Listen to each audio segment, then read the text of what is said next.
रूस यूक्रेन जंग पर अलग अलग विध्वंसक दावे। रूस के हमलों से तय होगा युद्ध का नतीजा क्या है, एक्सपर्ट्स ये दावा कर रहे हैं 2023 में भी युद्ध का नतीजा नहीं निकलेगा, यानी 2023 में ऐसे बदस्तूर यह विध्वंस, यह विनाश चलता ही रहेगा।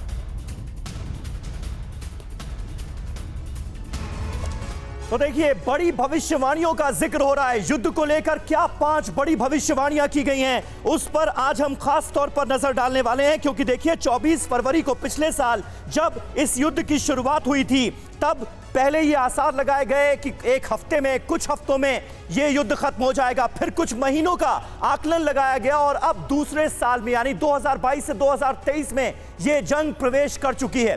अब मौजूदा दौर को देखते हुए 5 बड़ी भविष्यवाणियां इस जंग को लेकर क्या की गई हैं, ये देखिए। युद्ध का नतीजा रूस के हमलों से तय होगा। स्ट्रैटेजिक स्टडीज इंस्टीट्यूट, यूके का ये इंस्टीट्यूट है, वो ये दावा कर रहा है, ये भविष्यवाणी कर रहा है, यूक्रेन अपनी पूरी जमीन वापस ले लेगा।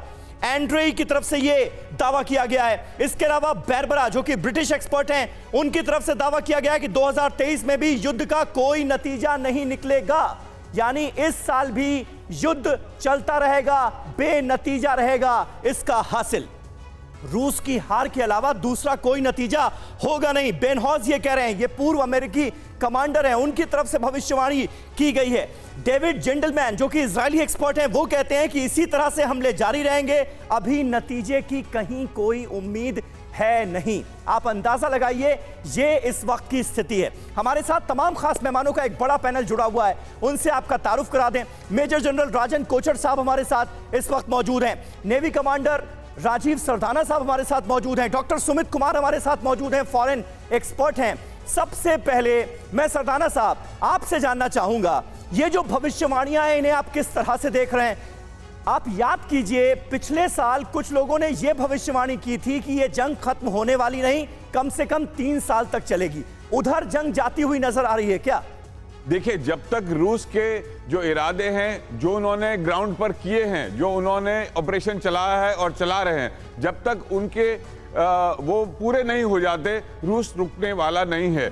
भले ही यूक्रेन हो, चाहे नेटो हो, चाहे अमेरिका हो, जितना मर्जी समय लगा ले, जो रशिया के इरादे हैं, जब तक वो पूरे नहीं होंगे, ये युद्ध नहीं खत्म होने वाला है। तो आप ये मानते हैं कि ये स्थिति बनी रहेगी? कोचर सर, इसी से जुड़ा एक अगला सवाल भी हम आपके सामने रखने वाले थे, लेकिन इस बीच एक बड़ी खबर भी आ रही है, उसका हम रुख करेंगे। वो अपडेट भी हम दर्शकों को बताते चले। नए साल पर यूक्रेन को फ्रांस का भरोसा, फ्रांस ने भरोसा दिया है। फ्रांस के राष्ट्रपति इमैनुअल मैक्रों ने कहा है, फ्रांस हमेशा यूक्रेन के साथ रहेगा, जीत हासिल होने तक हम यूक्रेन की मदद करते रहेंगे। तो देखिए, एक तरफ जैसा कि हमारे एक्सपर्ट बता रहे थे कि रूस जब तक ऑब्जेक्टिव्स हासिल नहीं करेगा तब तक युद्ध जारी रहेगा। फ्रांस ने यह दावा किया कि जब तक जीत हासिल नहीं होती है तब तक मदद जारी रहेगी। कोचर सर, सरप्राइज कौन कर सकता है 2023 में? मेरा सवाल यही है कि who has the capacity to surprise everybody? देखिए, एक तो बहुत अच्छा एलिमेंट आप इसमें लेके आए हैं, सरप्राइज यूक्रेन की तरफ से अगर हम इसको एनालाइज करें तो ऐसा कोई सामने, ऐसा कोई टेंजिबल रीज़न नहीं आ रहा है कि यूक्रेन रशिया को सरप्राइज कर सके। तो यूक्रेन की तरफ से सरप्राइज पॉसिबल नहीं लगता है। रशिया की तरफ से सरप्राइज हो सकता है कि क्रिटिकल मास जो है रशिया के लिए आज इस लड़ाई में, वो क्या है, और वो है काइव। और वो रशिया ने अभी तक अपना ये सरप्राइज को जाहिर नहीं किया है इन स्ट्रॉन्ग टर्म्स। नाटो नहीं कर सकता, नाटो नहीं कर सकता सरप्राइज। नाटो इस लड़ाई में नहीं आने वाला है। आप देख लीजिए, अगर ये नाटो आता है लड़ाई में तो वर्ल्ड वॉर 3 की तरफ हम जाएंगे, न्यूक्लियर वॉर की तरफ जाएंगे, और वो कोई भी देश, स्पेशली यूनाइटेड स्टेट्स। ठीक है राजन कोचर सर, आपने सरप्राइज वाला जो एलिमेंट सामने रखा और इसमें आपने एक बड़ी बात कही कि कीव को लेकर रशिया क्या सरप्राइज करता हुआ नजर आएगा, अब ये क्या स्ट्रेटेजी है ये हम समझने की कोशिश करेंगे। लेकिन देखिए, कीव को लेकर एक और बड़ी खबर आ रही है, इसका हम रुख कर लेते हैं। यूक्रेन की राजधानी कीव में एयर स्ट्राइक लगातार जारी है। यूक्रेन का 20 हवाई हमलों को नाकाम करने का बड़ा दावा। 24 घंटे में 20 हवाई टारगेट्स ध्वस्त किए गए, ये यूक्रेन बता रहा है। मेरा सवाल आपसे है सुमित जी, ये बताइए कि हम देख रहे हैं कि किस तरह से पहले तो हालांकि कीव को कब्जाने की कोशिश थी फरवरी की तुरंत बाद, लेकिन इसके बाद वक्त वक्त पर एयर स्ट्राइक हो रही है। क्या स्ट्रेटेजी आपको नजर आ रही है? ये एयर स्ट्राइक क्या इस तरफ बढ़ती नजर आ रही है? और पश्चिम में भी हमने देखा स्ट्राइक की गई है। क्या कीव को हथियाने, कीव पर कब्जा पाने की तरफ पुतिन आपको लग रहा है बढ़ते हुए नजर आ रहे? कीव पर कब्जा अपना स्थापित करेंगे या नहीं करेंगे ये तो बात की बात है। सबसे महत्वपूर्ण बात जो रशियन वहाँ के राष्ट्रपति और अन्य लोग जो कह रहे हैं कि वहाँ पर अभी जो तात्कालिक जो एयर स्ट्राइक हुआ है उसका कारण ये है कि कीव में ये आर्टिफिशियल कुछ बेस वहाँ पर कुछ काम चल रहा है ड्रोन का, जो मैन्युफैक्चरिंग ड्रोन का हो रहा है उसको ध्वस्त करने के लिए मैन्युफैक्चरिंग को इस एयर स्ट्राइक किया गया है। दूसरी बात वो ये कह रहे हैं कि इस एयर स्ट्राइक में उनकी कोशिश ये है कि हॉस्पिटल, स्कूल्स वगैरह पर अटैक न लेकिन हुआ है। फिर उन्होंने ये भी माना है कि हाँ, हमसे हॉस्पिटल का नुकसान हुआ है, वहाँ पे जान माल का हानि हुई है। इन सारी बातों को देखते हुए ये तो लग रहा है, और ये याद रखिए ये 31 तारीख से काफ़ी जोरों से चल रहा है, तो इसका मतलब ये हुआ, वो संकेत देने की ये कोशिश कर रहे हैं कि रशिया न सिर्फ इस युद्ध को लड़ेगा बल्कि और आक्रामक हो रहा है, और आने वाले समय में जैसा कि अन्य पैनलिस्ट कह रहे थे कि अपने हित को जब तक वो साध न ले तब तक इस युद्ध में कोई अंत नहीं। लेकिन सुमित जी देखिए, सपना तो ऑपरेशन कीव ही है ना, 2023 में पूरा होगा बहुत क्विक। माफ करिए, फिर से कहिए। ऑपरेशन कीव का सपना पुतिन का पूरा होगा 2023 में? ऐसा दिख नहीं रहा है। दिख नहीं रहा आपको? ठीक है समीर जी, ठीक है। कीव को लेकर जो तमाम दावे किए जा रहे हैं उसको भी एनालाइज किया जाएगा, लेकिन युद्ध को लेकर यूरोप में सबसे ज्यादा तनाव इस वक्त नजर आ रहा है। यूरोप टेंशन में, यूरोप में भीषण एनर्जी संकट और ब्लैकआउट की चर्चा है। यूरोप को आर्थिक मोर्चे पर भी भारी नुकसान हुआ है। पुतिन के इरादों ने यूरोप की टेंशन बढ़ा दी है। युद्ध की स्थिति साफ नहीं होने से यूरोपीय देश भी चिंतित हैं, यानी दावे साफ तौर पर यह किए जा रहे हैं कि पूरी तरह से हम यूक्रेन के साथ खड़े रहेंगे 2023 में भी, लेकिन किस कीमत पर, यह बड़ा सवाल है रवि। बिल्कुल समीर, और देखिए जब से ये इस वॉर की शुरुआत हुई पिछले साल से, तब से ही यूरोप के सामने एक ये दुविधा है। एक तरफ उनको पावर बैलेंस करना है, दूसरी तरफ अपनी जरूरतों को भी पूरा करना है, और इसके लिए रूस पर निर्भरता उनकी एक ऐसी कमजोरी है जिसका फायदा पुतिन उठाते रहे। और ये पुतिन ने खुलेआम भी कहा है कि इसका अंजाम किस तरह से यूरोप को भुगतना पड़ेगा। तो अंधेरे में यूरोप के डूब जाने का डर कई यूरोपीय देशों को सता रहा है। इस पर जल्दी से हम देखते हैं कि क्या क्या बड़ी बातें इससे जुड़ी हुई, तो क्या लगता था और हुआ क्या, जरा उसको हम समझे। एक तरफ देखिए, पुतिन यूक्रेन पर सीधा आक्रमण नहीं करेंगे, ये हमेशा से लगता था, और ये भी बात कही गई कि ये फुल फ्लेज वॉर नहीं होगा। वहीं दूसरी तरफ हुआ क्या, करीब 1.5 लाख सैनिकों के साथ ये अटैक किया गया, ये हमला किया गया। क्या लगता था पुतिन यूक्रेन के इलाकों पर कब्जा नहीं करेंगे, यानी कि वहां पर जाके जमेंगे नहीं, टिकेंगे नहीं। हुआ क्या, यूक्रेन के 4 राज्य अब रूस का हिस्सा हैं। ऑफिशियली एक बड़े कार्यक्रम में पुतिन ने इसकी घोषणा भी की। पहले क्या लगता था, कड़े प्रतिबंधों से पुतिन रुक जाएंगे, सैंक्शंस। हुआ क्या उसका नतीजा, बैन का सीधे युद्ध पर कोई असर नहीं पड़ा, ये सैंक्शंस बेकार साबित हुए। क्या लगता था, ईयू की प्राइस कैपिंग से पुतिन परेशान होंगे, लेकिन हुआ क्या, प्राइस कैपिंग लगाने वाले देशों को तेल देने से इनकार कर दिया। और इसी की बात हम कर रहे हैं, यूरोप की कंट्रीज में एनर्जी क्राइसिस क्रिएट करके इस वॉर को एक नेक्स्ट लेवल पे पुतिन ने पहुंचाया। क्या लगता था, यूएन में घेराबंदी से पुतिन अकेले पड़ जाएंगे। हुआ क्या, ईरान ने रूस को हथियार दिए, चीन से नजदीकियां बढ़ी, तो नए अलायंस यहां पर दिखने लगे, और कम से कम यह भी दिखने लगा कि अगर 2 ध्रुवों में युद्ध होगा तो कौन किधर जा सकता है। यह अपने आप में एक बड़ा इंडिकेटर है। राजन कोचर से यही मैं आपसे समझना चाह रहा हूं, यूरोप की तो यह दुविधा ही अद्भुत है। एक तरफ उन्हें युद्ध में रहना है, उसे जारी रखना है, उसे फ्यूल करना है, और दूसरी तरफ उनके पास खुद फ्यूल नहीं है। रूस उसी का फायदा उठा रहा है। देखिए रवि, आपने बहुत अच्छा एनालिसिस अभी किया है। इस चीज़ को मैं आपको एक चीज़ एम्फसाइज अपने व्यूअर्स के लिए ये करना चाहता हूँ। कोई भी देश अगर दूसरे देश के ऊपर अटैक करता है तो वो सारी कंटिजेंसीज की वॉर गेमिंग करता है। वो एक इंस्टेंट डिसीजन नहीं होता है कि आज हमने अटैक कर लेना है, उसमें काफ़ी तैयारी जाती है। और वॉर गेमिंग में अगर आप इस चीज़ को एनालाइज करें, जो भी एक्शन नेटो ने लिया है और अमेरिका ने लिया है, रशिया का उसके पास तोड़ था, और वो तोड़ इसलिए था क्योंकि ऑलरेडी रशिया ने वॉर गेमिंग इसकी कर रखी थी और ये इसको एक्सपेक्ट कर रहा था इस टाइप का रिएक्शन होगा, सैंक्शंस आएंगे। सही बात है, सही बात है।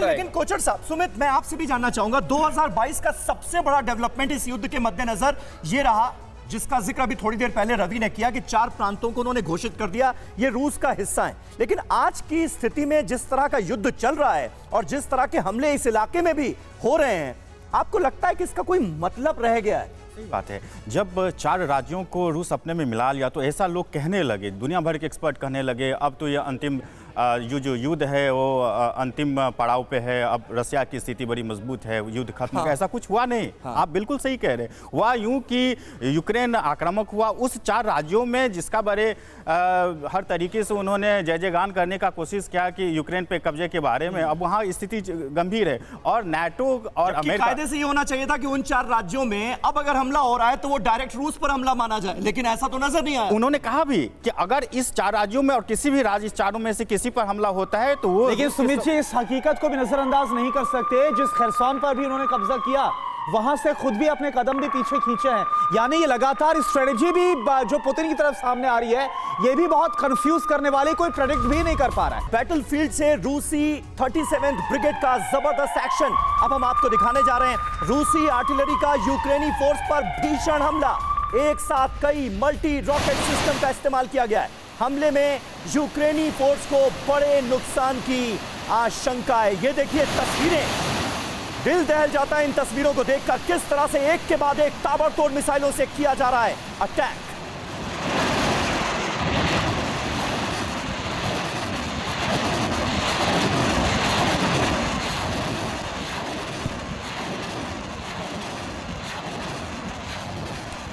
तो हमारे साथ तमाम खास मेहमान मौजूद हैं। कमांडर सरदाना, किस तरह से आप देखते हैं और इन हमलों को अगर आप एनालाइज कर पाए, क्योंकि ये तस्वीरें लगातार बेहद विध्वंसकारी तस्वीरें जंग के मैदान से सामने आ रही हैं, जिसमें आतिशबाजी जैसा नजारा सामने आ रहा है। एक साथ कई रॉकेट्स, कई बॉम्ब्स से अटैक होता हुआ हम देख रहे हैं। इन हमलों की तस्वीरें देखने के बाद आपको क्या अंदाजा लगता है, कितना नुकसान हुआ होगा यूक्रेन का? देखिए, यूक्रेन का नुकसान तो हो रहा है। आज 60% यूक्रेन अंधेरे में है और जो उन्होंने कहा था कि आपकी क्रिसमस अंधेरे में बीतेगी, अभी 60% है। 7 दिन बाकी हैं 8 जनवरी में, जो रशियन कैलेंडर के हिसाब से उनकी क्रिसमस होती है। आप देखेंगे अगले 7 दिन में पूरा का पूरा यूक्रेन अंधेरे में होगा।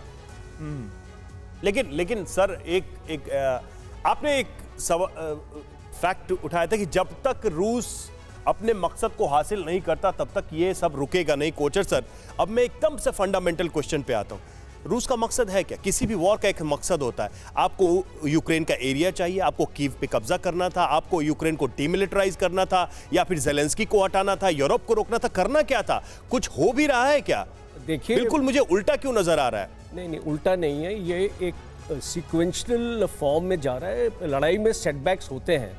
अब सब कुछ आपके प्लान के हिसाब से नहीं चलता लड़ाई में, तो आपको अपने प्लान्स को बीच में बदलना पड़ता है, उसको रीऑर्केस्ट्रेट करना पड़ता है, और इसको रशिया यही कर रहा है। अभी रशिया का ये इसको मकसद है कि वो एक अपनी जो डॉनबास का एरिया है वो उसको सिक्योर करे, बिकॉज वो उसका पहला एम है और वो उसी को नहीं कर पा रहा है। तो इसीलिए मुझे तो लगता है सर पहले से ज्यादा इनसिक्योर हो गया वो एरिया। पहले से ज्यादा अगर देखा जाए वहां पर ज्यादा नुकसान होने की ज्यादा अब संभावना है। उसकी वजह ये है कि जितनी रशियन फोर्सेस हैं वहां पे वो सफिशिएंट नहीं है उस पूरे एरिया को सिक्योर करने के लिए। इसलिए रशिया अपना मिसाइल और रॉकेट एयर स्ट्राइक्स को काफी बढ़ा दिया है और उसे एक बार फिर से रेप्लेनिश करने की लगातार कोशिशें की जा रही है इस विंटर सीजन के बाद भी। इन सब के बीच आप देखिए एक और बड़ी खबर, पुतिन के साथ दिखी मिस्ट्री गर्ल वायरल। कई मौकों पर अलग अलग रोल में दिखे मिस्ट्री गर्ल। कौन है मिस्ट्री गर्ल, ये आपको बताएंगे। कभी फाइटर, ये देखिए तस्वीर आपके सामने, कभी फाइटर, कभी नाविक के रूप में ये मिस्ट्री गर्ल नजर आ रही है। पुतिन न्यू ईयर स्पीच के दौरान भी ये मिस्ट्री गर्ल नजर आई है। कई पत्रकारों ने महिला के एक्ट्रेस होने का भी दावा किया, लेकिन अभी तक तस्वीर साफ नहीं है। क्रेमलिन से अब तक कोई जानकारी सामने नहीं आई है। तो ये देखिए ये मिस्ट्री गर्ल जो वक्त वक्त पर पुतिन के साथ खड़ी नजर आ रही है, चाहे न्यू ईयर स्पीच हो या फिर कमांडर्स के साथ मुलाकात हो, ये मिस्ट्री गर्ल हर तरफ नजर आती है। राजीव सरदाना सर, ये मिस्ट्री कल इतनी चर्चा में क्यों, और ये हर वक्त इसकी मौजूदगी क्या बता रही है? देखिए, ये तो कहना मुश्किल है ये हैं कौन, क्योंकि नाम ही आपने इनको मिस्ट्री गर्ल दिया है। तो ये बातें बड़े बड़े लीडर्स के साथ जब भी कोई युवती होती है तो कुछ ना कुछ तो खबर बन ही जाती है। नहीं सर, उसके खबर की आगे- बात नहीं है। देखिए, डिक्टेटर्स के व्लादिमीर साथ पुतिन हमने ऐसा अक्सर देखा है। नहीं, व्लादिमीर पुतिन डिक्टेटर्स कोई के साथ। मामूली आदमी तो है नहीं, रूस के राष्ट्रपति हैं, और उनके ठीक बगल में अगर एक कोई लड़की बार बार नजर आ रही है तो जाहिर है ये सवाल तो उठेंगे कि उसका स्टेटस क्या है, उसकी पोस्ट क्या है, उसका रिश्ता क्या है, ये सवाल तो उठेंगे। ये सवाल फिर क्रेमलिन ही दे सकता है, हम तो नहीं दे सकते। बिल्कुल बिल्कुल सही बात। लेकिन बिल्कुल कोचर सही सर, बात। आप- क्रेमलिन की तरफ से क्यों नहीं दिया जा रहा है, ये भी अपने आप। लेकिन कोचर सर, आप इसमें कुछ एड ऑन कर सकते हैं। देखिए, न्यू ईयर की स्पीच हो सिर्फ वहां तक सीमित नहीं है, कमांडर्स के साथ, सैनिकों के साथ मुलाकात हो रही है, तो सैनिक की वर्दी में भी ये नजर आ रही है। देखिए, ये इसको अगर हम इस मिस्ट्री को अगर इसको एनालाइज करें तो ये मुझे ऐसा लगता है कि पुतिन की कैबिनेट में या उसकी प्लानिंग उसमें ये जो लड़की है ये बहुत इम्पोर्टेंट रोल प्ले कर रही है, और इसीलिए पुतिन उसको अपने साथ लेके आ रहे हैं, उसको एक इम्पोर्टेंस दे रहे हैं, उसको एक औहदा दे रहे हैं सबके सामने के हो सकता है कि ये जो गर्ल है या लेडी है ये एक बहुत अहम रोल प्ले कर रही है रशियन वॉर सिनारियो में। आज प्लानिंग जिस हिसाब से हो रही है, और अगर वो उसने यूनिफॉर्म भी पहना हुआ है तो ये इस चीज़ की और पुष्टि देता है कि ये हो सकता है कि एक मिलिट्री में रही हो और अभी वो उसको पुतिन के साथ जुड़ गई है और उसकी एक एडवाइजर बन गई है। इस हिसाब से मैं इसको लेके चलता हूँ। बिल्कुल, और ये तस्वीरें कम से कम इतना तो बता रही हैं कि मौजूदा दौर में रूस के लिए, व्लादिमीर पुतिन के लिए इंपॉर्टेंट रोल जो है वो अदा कर रही हैं ये लेडी। अब अगर इसकी तरफ से कोई क्लैरिफिकेशन दिया जाता है क्रेमलिन की तरफ से तो वो भी हम आपके सामने रखेंगे। बिल्कुल, और उस पर अपडेट जरूर आपको देंगे। और देखिए अगली बड़ी खबर, रूसी आर्टिलरी का यूक्रेन पर जबरदस्त अटैक। रूसी सैनिकों ने 152 mm गन से यूक्रेनी ठिकानों पर हमला किया। रूसी अटैक में यूक्रेन के कई आर्म्ड व्हीकल तबाह हुए। यूक्रेन के फ्यूल हथियार डिपो को अटैक से ध्वस्त किया गया। तो रूस की तरफ से जो लगातार हमले हो रहे हैं उसकी तस्वीरें लगातार हम आपको दिखा रहे हैं। ये एक और तस्वीर आप देखिए, आर्टिलरी से जबरदस्त अटैक। और इस बीच लगातार ताबड़तोड़ विध्वंसकारी हमलों का सिलसिला रूस की तरफ से जारी है। यूक्रेन पर जबरदस्त हमला किया गया है। यूक्रेन के स्पेशल फोर्स की यूनिट पर अटैक किया गया। हमले में यूक्रेनी फोर्स को भारी नुकसान की आशंका जताई गई है। ये तस्वीरें आपके सामने हैं। यूक्रेनी फोर्स को टारगेट करके ये जबरदस्त अटैक किया गया है, और जो जानकारी मिल रही है वो ये कि खासा नुकसान हुआ है। यूक्रेन की स्पेशल फोर्स को निशाना बनाकर किए गए इस हमले में। सुमित, सबसे पहले एक सवाल बार बार जहन में आता है। 2022 में हमने देखा लगातार कई बार ऐसे मौके आए जब हमें लगा कि ये जंग आखिर कहां जा रही है, इसका हासिल वसूल होगा क्या, ये जंग लड़ी क्यों जा रही है, ये सवाल बार बार जहन में आए। 2023 में भी आप यही स्थिति देख रहे हैं या फिर कोई नतीजा निकलेगा 2023? तो चलते हैं रवि जी की जो बुनियादी बात थी कि आखिर रूस का उद्देश्य क्या है, हित क्या है, क्या हित साधना चाहता है इस युद्ध के माध्यम बिल्कुल, से। बिल्कुल। और 1 जनवरी को जब वो देश को संबोधित कर रहे थे पुतिन, तो वो कह रहे हैं कि हम अपनी संप्रभुता को बचाने की कोशिश कर रहे हैं। ये युद्ध किसी देश के विरुद्ध नहीं, ये अपने पक्ष में, हम अपनी संप्रभुता को बचाने की कोशिश करें। तो अब दूसरी बात, जो प्रश्न हमारे सामने, संप्रभुता कैसे आप बचाने की कोशिश करें, किससे खतरा है आपको? इसका मतलब यूक्रेन से तो खतरा है नहीं। यूक्रेन पे रूस ने आक्रमण किया है, तो खतरा किससे आ रहा है? नाटो नहीं, तो और लेकिन अमेरिका। ये संप्रभुता वाली बात ये बहुत ही ब्लर्ड कर दिया ना पुतिन ने। सर, जिन इलाकों को पुतिन ने अपना कहा वहां भी हमले हो रहे हैं, मतलब रूस पे हमले हो रहे हैं। फिर भी रूस अभी भी मान नहीं रहा है कि हम पे फुल फ्लेज्ड हमले हुए हैं, एक फुल फ्लेज्ड वॉर की स्थिति है। अभी भी आप भी वही टर्म यूज कर रहे हैं कि ऑपरेशन, ये एक स्पेशल ऑपरेशन है। It's not a war from Russia, जबकि रूस की टेरिटरी, चार वो इलाके, चाहे वो क्रीमिया के इलाके हो, डोनबास के इलाके हो, जिन इलाकों पे कब्जा किया, जिसको क्लेम किया, वहां भी हमले यूक्रेन कर रहा है। देखिए, क्लेम किया है, वो जगह ले ली गई है, लेकिन ऐसा नहीं है कि क्लियर कट बाउंड्री वॉल है। जो फंडामेंटल क्वेश्चन संप्रभुता, उस पे तो ये अटैक माना जाएगा ना, अगर आपका वो एरिया है तो। तो प्लीज। तो यही कारण है कि रसिया के पास एक ऐसा हथियार है संप्रभुता के नाम पे, जिसके आधार पे इस युद्ध को खींच सकता है। ये सिर्फ 4 राज्य में ही नहीं, आप बिल्कुल सही कह रहे हैं। जब 4 राज्य में युद्ध चल रहा है, यूक्रेन आक्रमण कर रहा है, तो रसिया के पास तो दुनिया को कहने के लिए अब ये स्थिति बनती है कि उनके लोगों ने कहा कि हम रसिया में आना चाहते हैं, अब ये हमारे देश का हिस्सा है, अब इस पे आक्रमण हो रहा है नाटो के द्वारा या यूक्रेन के द्वारा, तो हम इस क्षेत्र को सुरक्षित रखेंगे जिसके लिए हम युद्ध में हैं, और युद्ध अंत तक चलेगा जब तक कि हम इसमें अपना हित साध न लें, संप्रभुता को बचा न लें। अभी एक चीज और मैं इसमें ऐड करना चाहूंगा, आपने स्पेशल ऑपरेशंस की बात की। स्पेशल ऑपरेशन की एक डेफिनेशन होती है।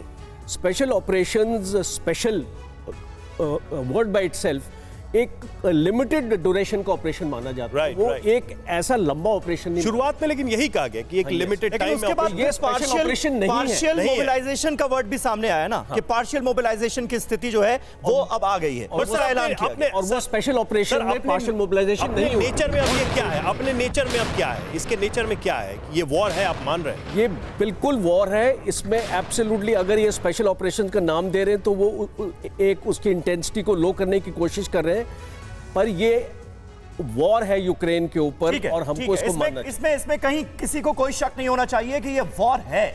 यूक्रेन युद्ध पर नाटो चीफ की टेंशन बढ़ाने वाली वार्निंग क्या है, अब ये देखिए। जेन्स स्टोल्टेनबर्ग ने कहा कि उम्मीद से बहुत लंबा खिंच सकता है ये युद्ध।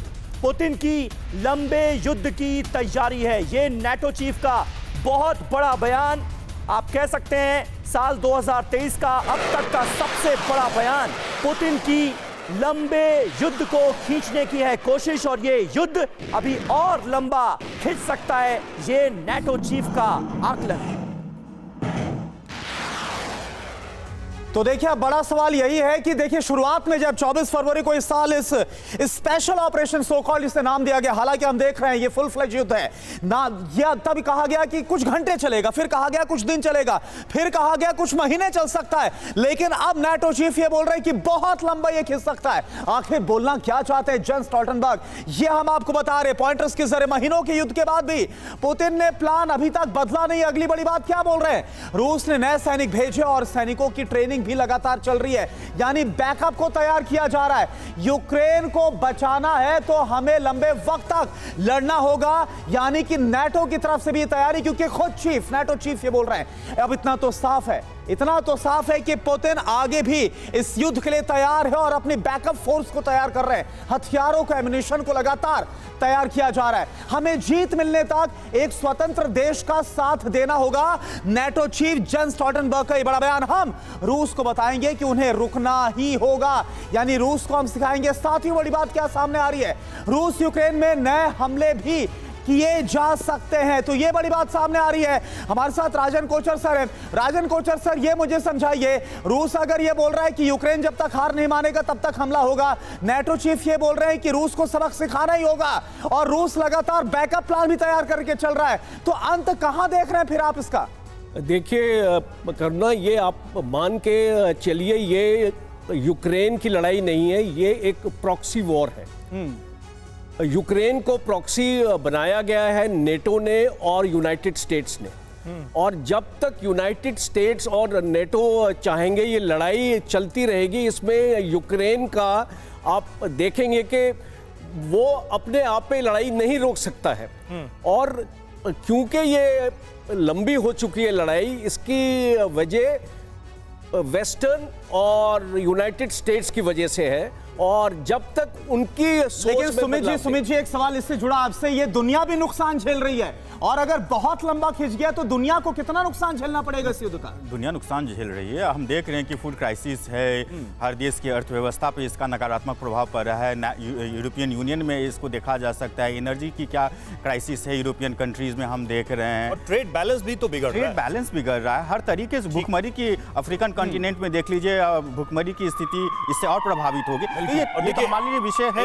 एक और अपडेट हम देते चले दर्शकों को। पूर्व नाटो कमांडर जेम्स स्टैवेंडिस का दावा है, पुतिन के अंधेरे जंगल से रूस कभी बाहर नहीं निकल पाएगा। पुतिन रूस को अंधेरे की ओर ले जा रहे हैं। तो पुतिन की जो स्ट्रैटेजी है उसको लेकर जो क्रिटिकल व्यू है वो एक के बाद एक सामने आ रहा है। वाकई में ऐसा है क्या, पुतिन वाकई में रूस को अंधेरे में ले जा रहा है? ये मैं इससे बिल्कुल भी सहमत नहीं हूँ।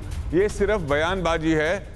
रूस अंधेरे में नहीं जा रहा है, यूक्रेन अंधेरे में जा रहा है, पूरा नेटो और यूरोपियन यूनियन अंधेरे की तरफ जा रहा है। रूस स्ट्रॉन्गर होता जा रहा है। सर लेकिन पुतिन ने, अगर मैं कहूं कि अपनी पॉलिटिकल लेगेसी में पड़ोस में एक ऐसा घाव भर दिया है जो हमेशा रिश्ता रहेगा। आज से 10 साल, 20 साल, 30 साल, 50 सालों तक यूक्रेन एक टेरर स्टेट की तरह रूस के लिए खतरा बना रहेगा। क्या आप इससे अग्री करते हैं या डिसएग्री करते हैं? बिल्कुल डिसएग्री करता हूं।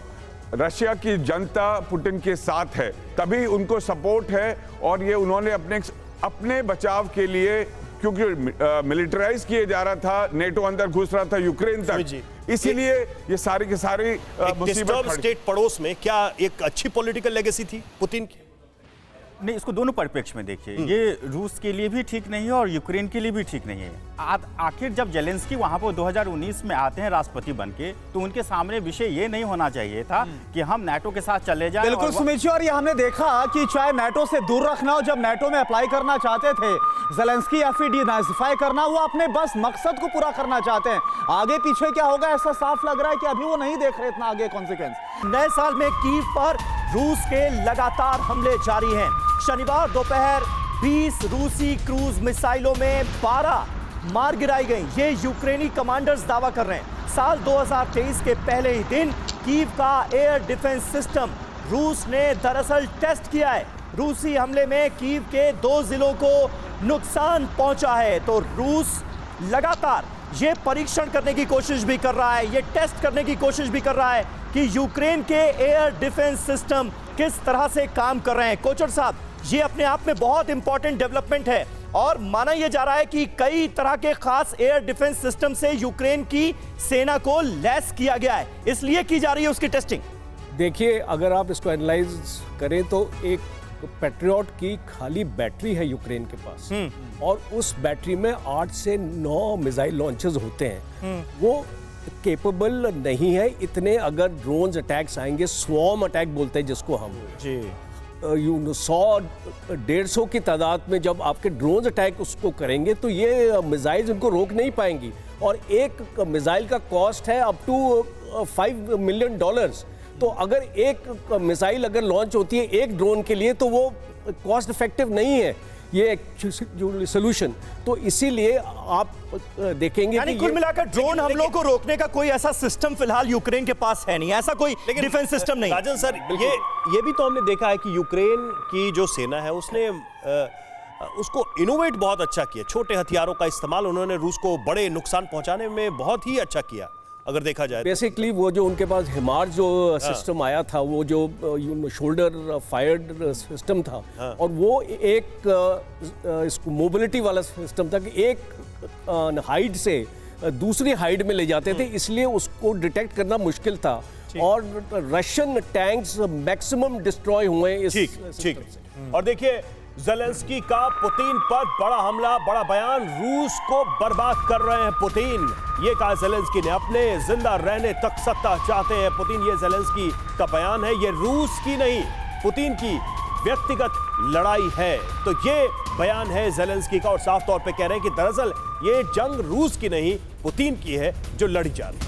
बिल्कुल, वार पलटवार का सिलसिला लगातार जारी है। ज़ेलेंस्की और पुतिन के बयानों पर अगर आप गौर कीजिए तो यह साफ समझ में आता है कि अभी कहीं दूर दूर तक जंग के थमने के आसार है नहीं, और रूस ये बिल्कुल क्लियर कर चुका है, ये बिल्कुल साफ किया जा चुका है रूस की तरफ से कि जब तक हम जीत नहीं जाते, यूक्रेन की हार हो नहीं जाती, तब तक ये जंग जारी रहेगी। या तो हम ये जंग जीतेंगे या दुनिया बर्बाद होगी, ये तक कहा गया। इस बीच आप देखिए, मिसाइल अटैक से यूक्रेन दहला, और ज़ेलेंस्की ने क्या कहा, ये रूस का नाटो के खिलाफ युद्ध नहीं है, ये जंग किसी ऐतिहासिक चीज के लिए भी नहीं है। यानी ये साफ करने की कोशिश, ये बताने की कोशिश दुनिया को ज़ेलेंस्की की तरफ से कि ये पुतिन की पर्सनल लड़ाई है। पुतिन आखिरी सांस तक सत्ता में रहना चाहते हैं, वो सत्ता छोड़ना नहीं चाहते, जब तक जिंदा रहेंगे सत्ता में रहेंगे, ये है मंशा, ये बता रहे हैं ज़ेलेंस्की। अपनी सत्ता के लिए पुतिन ने ये युद्ध छेड़ा है, ये ज़ेलेंस्की का अहम बयान। रूस के नागरिकों से पुतिन को कोई लेना देना नहीं है। एक बार फिर रूस की आम जनता को, आम सिविलियंस को एड्रेस करते हुए नजर आए ज़ेलेंस्की। पुतिन सेना और मिसाइलों के पीछे दरअसल छिपने की कोशिश कर रहे हैं। पुतिन रूस के भविष्य को बर्बाद कर रहे हैं। ये प्रेसिडेंट जेलेंस्की का बड़ा बयान पुतिन को लेकर, रूस के मौजूदा रुख को लेकर। एक और बड़ी खबर आपको बता दें, युद्ध पर पुतिन ने मांगा अपने नागरिकों का सपोर्ट। पुतिन ने कहा यह रूस के साझा भविष्य की लड़ाई है। रूस अपनी संप्रभुता और आजादी के लिए लड़ रहा है। 2022 में रूस की संप्रभुता के लिए हमने बड़ा कदम उठाया। जो शुरू किया है उसे अंजाम तक ले जाएंगे।